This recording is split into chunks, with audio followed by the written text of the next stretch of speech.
아가는 영문 성경에는 Song of Songs라고 되어 있습니다.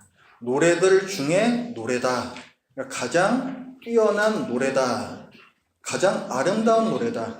그런 뜻에서 우리나라에서는 아가, 아름다운 노래라는 말로 번역을 했습니다.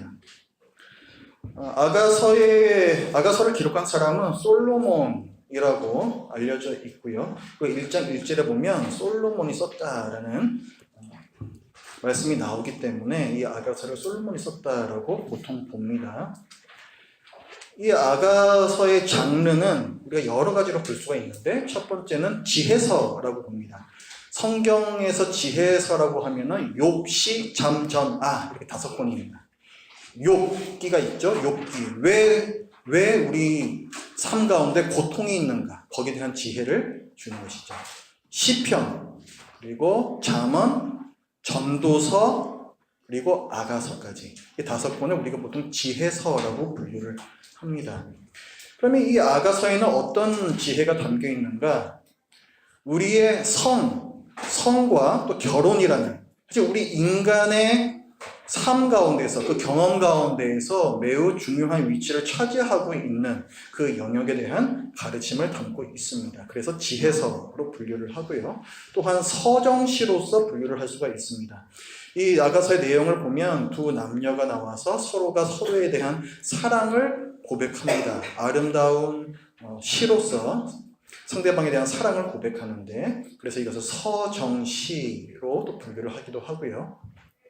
또 이 솔로몬 당시에는 이 솔로몬뿐만이 아니라 당시의 다른 나라들에서도 이런 사랑을 노래하는 그런 장르들이 흔히 있었습니다. 그래서 그런 맥락에서 사랑의 노래로 또 분류를 하기도 합니다. 이번 주 동안에 아가서를 읽고 또 묵상하신 분들이 많이 계실 텐데요. 이 아가서를 우리가 어떻게 읽고 해석해야 하는가 중요한 또 질문이 되겠습니다.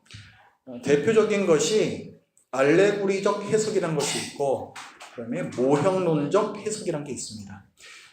이 단어 자체는 어려운데 사실은 그 뜻은 별게 아니에요. 알레고리적 해석은 뭐냐면 모든 것을 어떤 무언가를 상징하는 것이다, 이렇게 해석을 하는 거예요.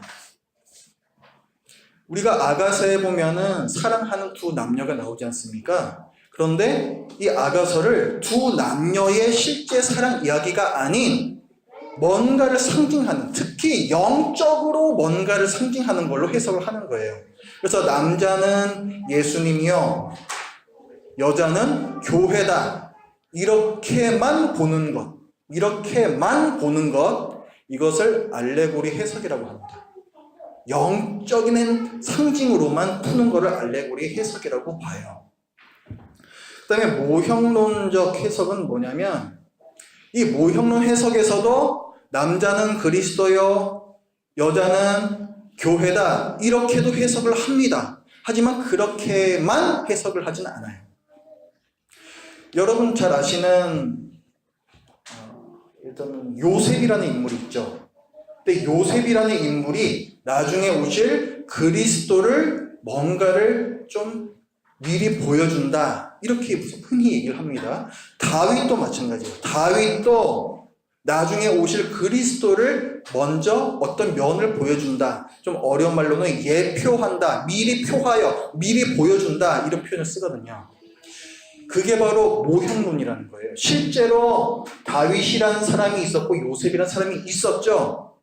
그런데 그 사람의 삶을 기록한 것으로만 성경을 보는 것이 아니라 그 사람의 삶도 있었지만 그 사람의 삶이 나중에 있을 어떤 영적인 진리까지도 표현을 하고 있다, 이렇게 보는 것을 모형론적 해석이라고 합니다. 그러니까 모형이 있고 원형이 있다는 거죠.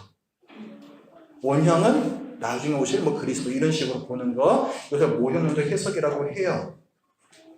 근데 알레고리적 해석이라는 것은 굉장히 위험합니다, 사실은.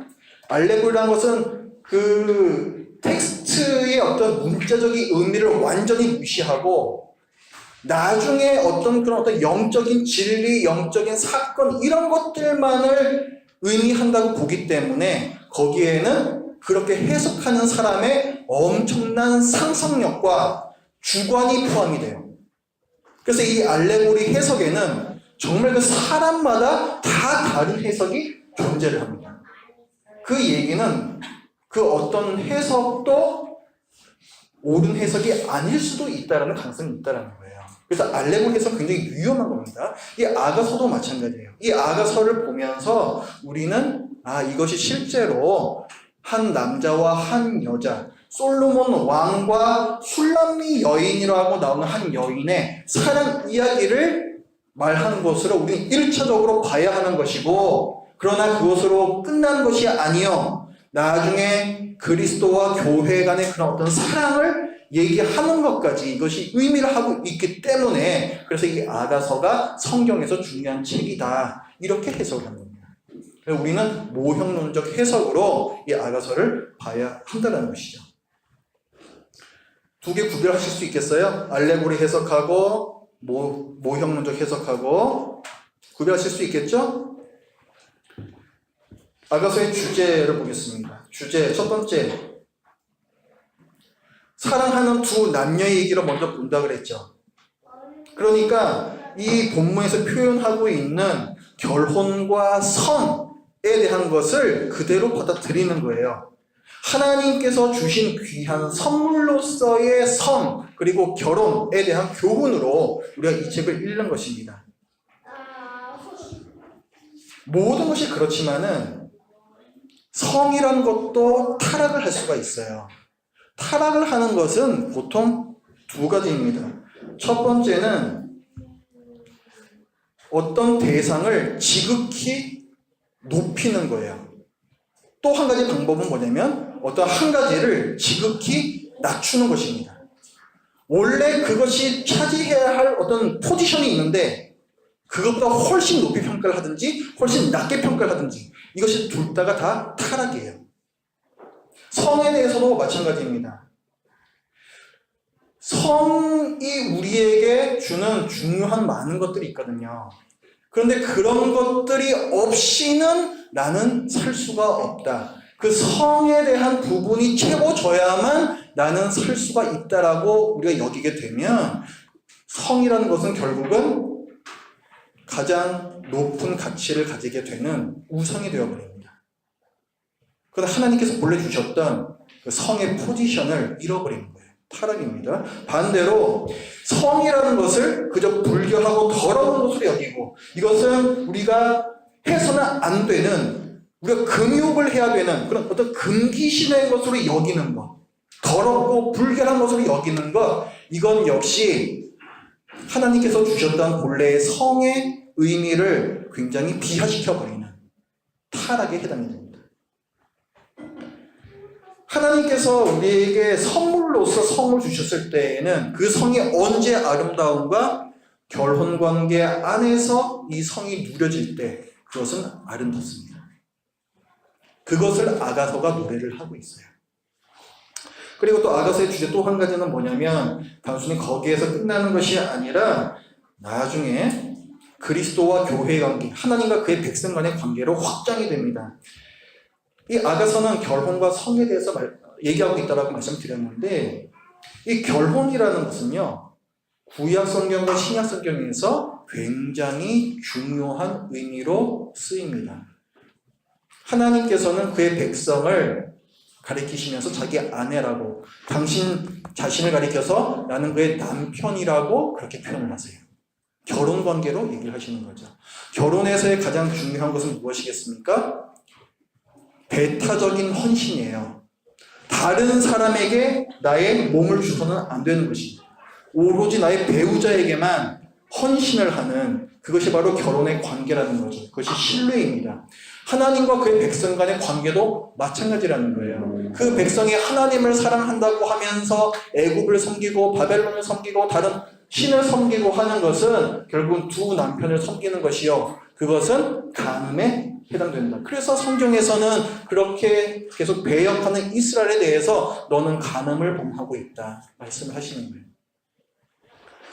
그러니까 이 결혼이라는 것은 성경에서 굉장히 중요한 의미로 사용이 된다. 하나님께서는 그의 백성과 마치 결혼 언약과 유사한 그런 배타적인 언약을 맺으세요. 자, 그 다음에 아가서의 구조 간단하게 나눠봤습니다. 1장 1절부터 3장까지는 서로에 대한 사랑의 고백이라고 할 수가 있겠고, 4장부터 5장 1절까지는 남자와 여자의 결혼식, 그리고 5장 2절부터 마지막까지는 결혼한 부부 간의 사랑이 계속해서 성장해 나가는 모습 그리고 있다. 이렇게 간략하게 구조를 나눠봤습니다.